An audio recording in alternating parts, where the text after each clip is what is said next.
ಬೆಳಗಾವಿಯಲ್ಲಿ ಮುಗಿಯದ ಜಾರಕಿಹೊಳಿ ಮತ್ತು ಸವದಿಯ ರಾಜಕೀಯ ಮುನಿಸು. ಚಿಕ್ಕೋಡಿಯಲ್ಲಿ ಕಾಂಗ್ರೆಸ್ ಗೆದ್ರೂ ನಿಲ್ಲದ ನಾಯಕರ ಅಸಮಾಧಾನ. ಸತೀಶ್ ಜಾರಕಿಹೊಳಿಗೆ ಕೌಂಟರ್ ಕೊಡೋದಕ್ಕೆ ಲಕ್ಷ್ಮಣ ಸವದಿ ಹಿಂದೇಟು. ಬೆಂಗಳೂರು ದೆಹಲಿ ತಲುಪಿದೆ ಇಬ್ಬರ ನಡುವಿನ ಮುನಿಸು. ಲಕ್ಷ್ಮಣ ಸವದಿ ನಡೆಯಿಂದ ನೋವಾಗಿದೆ ಅಂತ ಜಾರಕಿಹೊಳಿ ಹೇಳಿದ್ದಾರೆ. ಜಾರಕಿಹೊಳಿ ನಿರಂತರವಾಗಿ ಆರೋಪ ಮಾಡಿದ್ರು, ಮೌನ ವಹಿಸಿಬಿಟ್ಟಿದ್ದಾರೆ ಸವದಿ. ಅಥಣಿ ಕ್ಷೇತ್ರದಲ್ಲಿ ಹೆಚ್ಚು ಲೀಡ್ ಬಂದಿಲ್ಲ ಅಂತ ಜಾರಕಿಹೊಳಿ ಅಸಮಾಧಾನವನ್ನ ವ್ಯಕ್ತಪಡಿಸಿದ್ದಾರೆ. ಬೆಳಗಾವಿಯಲ್ಲಿ ಜಾರಕಿಹೊಳಿ ಮತ್ತು ಸವದಿ ರಾಜಕೀಯ ಮುನಿಸು ಸದ್ಯಕ್ಕೆ ನಿಲ್ಲುವ ಲಕ್ಷಣ ಕಾಣಿಸ್ತಾ ಇಲ್ಲ. ಎಲೆಕ್ಷನ್ ಮುಗಿದ್ರೂ ಕೂಡ ಆ ಮುನಿಸು ಹಾಗೇ ಮುಂದುವರಿತಾ ಇದೆ. ಚಿಕ್ಕೋಡಿಯಲ್ಲಿ ಕಾಂಗ್ರೆಸ್ ಗೆದ್ರೂ ಕೂಡ ನಾಯಕರ ಅಸಮಾಧಾನ ಮಾತ್ರ ಹಾಗೇ ಇದೆ. ಸತೀಶ್ ಜಾರಕಿಹೊಳಿ ಕೌಂಟರ್ ಕೊಡೋಕೆ ಲಕ್ಷ್ಮಣ ಸವದಿ ಹಿಂದೇಟ್ ಹಾಕ್ತಾ ಇದ್ದಾರೆ. ಬೆಂಗಳೂರು ದೆಹಲಿ ತಲುಪಿದೆ ಇವರಿಬ್ಬರ ನಡುವಿನ ಈ ಮುನಿಸು. ಲಕ್ಷ್ಮಣ್ ಸವದಿ ನಡೆಯಿಂದ ನೋವಾಗಿದೆ ಅಂತ ಜಾರಕಿಹೊಳಿ ಹೇಳಿದ್ದಾರೆ.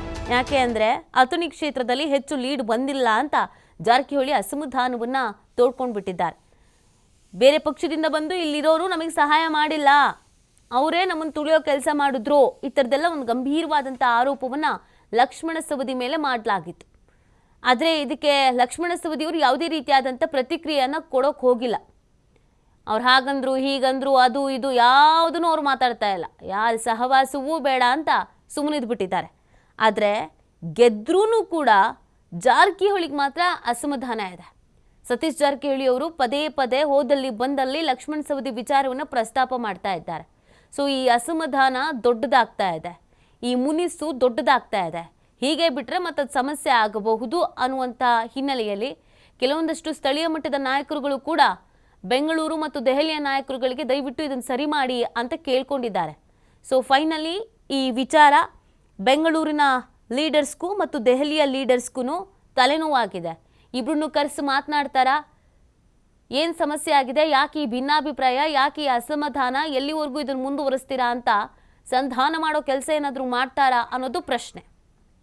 ಈ ಬಗ್ಗೆ ಮತ್ತಷ್ಟು ಮಾಹಿತಿಯನ್ನು ನೀಡ್ತಾರೆ ನಮ್ಮ ಪ್ರತಿನಿಧಿ ಶ್ರೀಧರ್. ಎಲೆಕ್ಷನ್ ಮುಗಿದ್ರೂ ಕೂಡ ಲಕ್ಷ್ಮಣ್ ಸವದಿ ಮತ್ತು ಸತೀಶ್ ಜಾರಕಿಹೊಳಿ ಅವರಿಗಿನ ಮುನಿಸು ಯಾಕೋ ಮುಗಿಯೋ ಲಕ್ಷಣ ಕಾಣಿಸ್ತಾ ಇಲ್ಲ. ಏನೆಲ್ಲ ಡೆವಲಪ್ಮೆಂಟ್ ಆಗ್ತಾ ಇದೆ ಇವರಿಬ್ಬರ ವಿಚಾರದಲ್ಲಿ? ಇದೀಗ ಬೆಳಗಾವಿ ಜಿಲ್ಲೆಯಲ್ಲಿ ಈಗ ಸತೀಶ್ ಜಾರಕಿಹೊಳಿ ಮತ್ತು ಲಕ್ಷ್ಮಣ್ ಸವದಿ ಮಧ್ಯೆ ಈಗ ಏನು ಸಮರ ಆರಂಭ ಆಗಿದೆ ಅಂತ ಹೇಳ್ಬೋದು. ಪ್ರಮುಖವಾಗಿ ಲೋಕಸಭೆ ಚುನಾವಣೆ ಫಲಿತಾಂಶ ಏನು ಬರುತ್ತೆ, ಫಲಿತಾಂಶ ಬಂದ ಹಿನ್ನೆಲೆಯಲ್ಲಿ ಅಥಣಿಯಲ್ಲಿ ಬಿಜೆಪಿಗೆ 8,000 ಮತಗಳಷ್ಟು ಏನು ಲೀಡ್ ಬರುತ್ತೆ. ಹಾಗಾಗಿ ಅಥಣಿಯಲ್ಲಿ ಕಾಂಗ್ರೆಸ್ಗೆ ಲೀಡ್ ಬರೋದಿಲ್ಲ. ಆ ಕಾರಣಕ್ಕಾಗಿ ಲಕ್ಷ್ಮಣ್ ಸವದಿ ಸೇರಿದಂತೆ ಏನು ಬಿಜೆಪಿಯಿಂದ ಬಂದಂತ ಏನು ಕಾರ್ಯಕರ್ತರು ಅವರೆಲ್ಲರೂ ಕೂಡ ಈ ಒಂದು ಲೋಕಸಭೆ ಚುನಾವಣೆಯಲ್ಲಿ ಬಿಜೆಪಿ ಪರವಾಗಿ ಕೆಲಸ ಮಾಡಿದ್ದಾರೆ ಅನ್ನೋಂತ ಗಂಭೀರವಾಗಿ ಆರೋಪವನ್ನು ಮಾಡಿದ್ರು.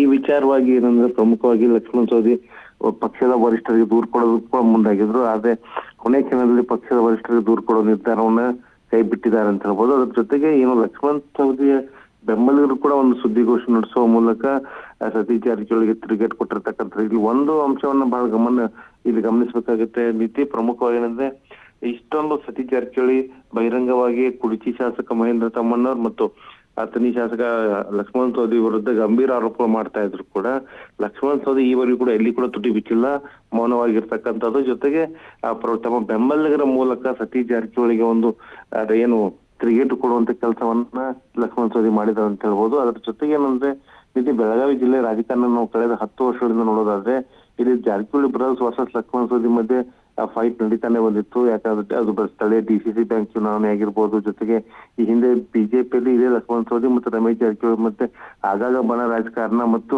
ಟಾಕ್ ಕಾಲ್ಗಳು ನಡೀತಾ ಇದ್ವು. ಈಗ ಏನಂದ್ರೆ ಪ್ರಮುಖವಾಗಿ ಕಳೆದ ವಿಧಾನಸಭಾ ಚುನಾವಣೆಯಲ್ಲಿ ಏನು ರಮೇಶ್ ಜಾರಕಿಹೊಳಿ ಮಹೇಶ್ ಕುಮಟಳ್ಳಿಗೆ ಟಿಕೆಟ್ ಕೊಡಿಸಲು ಯಶಸ್ವಿಯಾದ್ರು. ಆಗ ಲಕ್ಷ್ಮಣ್ ಸವದಿ ಬಿಜೆಪಿಯನ್ನು ತೊರೆದು ಕಾಂಗ್ರೆಸ್ ಪಕ್ಷಕ್ಕೆ ಸೇರಿದ್ರು ಅಂತ ಹೇಳ್ಬೋದು.